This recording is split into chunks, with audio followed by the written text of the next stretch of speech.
সেরে ব্রেকফাস্ট করে নিলাম। একটু ডালিয়ার পোলাও করেছি, দেখুন কি সুন্দর একদম ঝুরঝুরে হয়েছে। ডালিয়াটা একটু কাঠখোলায় ভেজে নিয়েছি, শুকনো ভেজে নিয়ে তারপরে করেছি। যতটা ডালিয়া ততটা ঝোল। আর ওই কাশ্মীরি আলুর দম দিয়ে সকালের ব্রেকফাস্ট সারবো। চা খেতে খেতে এই করতে 3টেতে বসিয়ে দিয়েছি, রান্না হচ্ছে ওদিকে, নাতিকে খেতে দিয়েছি। দেখুন খুব আনন্দ করে খাচ্ছে, অনেক দিন পর 1.5 মাস পর এসছে, স্কুল খুলেছে, স্কুলে যাবে কাল থেকে। আজকে তো ঈদের ছুটি। এরা না আসলে আমরা একদম অচল। এদের ওপর রাগ করি ঠিকই, কিন্তু না আসলে আমরা একেবারে পঙ্গু হয়ে যাই, পারি না কিছু। আমার তো কথাই নেই, আমার তো বয়স হয়েছে।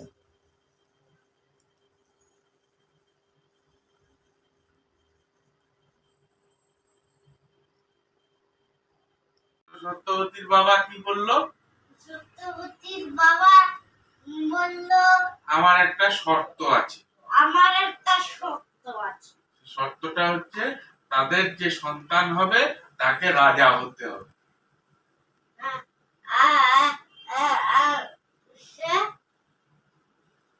কি? তাদের যে সন্তান হবে তাকে রাজা হতে হবে। তাদের যে সন্তান হবে তাদের রাজা হতে হবে। তাকে রাজা হতে হবে। তাকে রাজা হতে হবে। তখন মহারাজা শান্তনু বলল, এটা কি করে সম্ভব? আমি তো দেবব্রতকে সবকিছু দেব। আমি দেবব্রতকে সবকিছু দেব না। দেব না কি? দেবব্রত, দেবব্রত পরিষ্কার করে উচ্চারণ করতে হয়। দেবব্রত। আজকে উদ্বোধন করে নিলাম। এদিকে আমরা শাশুড়ি বউ এটা করছি, বৌমা সব রেডি করছে। আর ছেলেটাকে, আমার ছেলে নাতিকে আটকে রেখেছে পুরাণের গল্প বলে।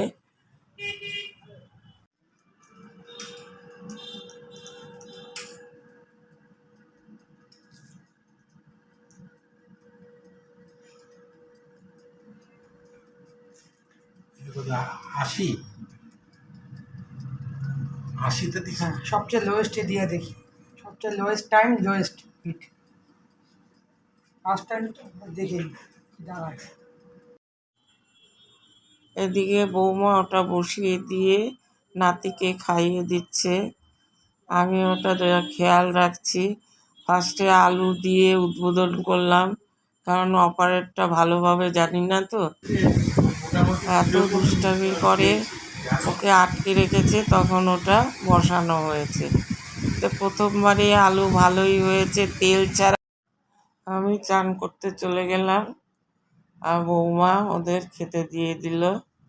করেছিলাম কাতলা মাছের ঝোল, বাটা মাছ আর উচ্ছে আলু দিয়ে একটা ঝোল পাতলা আমরা করি, আদা আর সর্ষে রাঁধুনি ফোড়ন দিয়ে।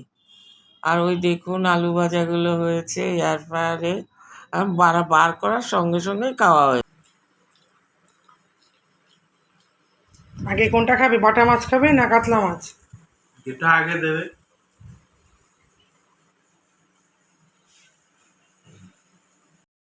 চায়ের পর্বে চলে আসলাম, সবাই বসে চা খাচ্ছি, বাড়ির কর্তা খায়নি, খুব গরম লেগে, যদিও বিকেলে শরবত খাওয়া হয়েছে। চা খাচ্ছি, দেখুন নাতি একটা মিনিট স্থির নেই, সে ইন্ট্রো দিচ্ছে। গরমে কেমন আছেন? আবার ওইদিকে ছেলে মাংস নিয়ে এসছে, মাংসটা রাত্রেই ধুয়ে পরিষ্কার করে রাখবো। এয়ার ফ্রায়ারে ওটা চিকেন তন্দুরি করার ইচ্ছে আছে কালকে, আজকে ম্যারিনেট করে রাখবো ভালো করে, তাহলে ভালো হবে। ভাত বসিয়ে দেওয়া হয়েছে। রাত্রে খাওয়ার পর্বে চলে আসলাম। বাবা আর ছেলেকে খেতে দিয়ে দিলাম। আমার ছেলে আর হাজব্যান্ড বসেছে। তারপর আমরা দুজন খাবো, শাশুড়ি বউ। এই করে শুতে শুতে অনেক রাত হয়ে যায়। তা কেমন আছেন বন্ধুরা? ভালো আছেন তো? যা গরম পড়েছে। এরপরে তো অনেক কাজ, ফ্রিজে তোলা বার করা এই এক কাজ। গুড নাইট, ভালো থাকবেন, ভালো রাখবেন।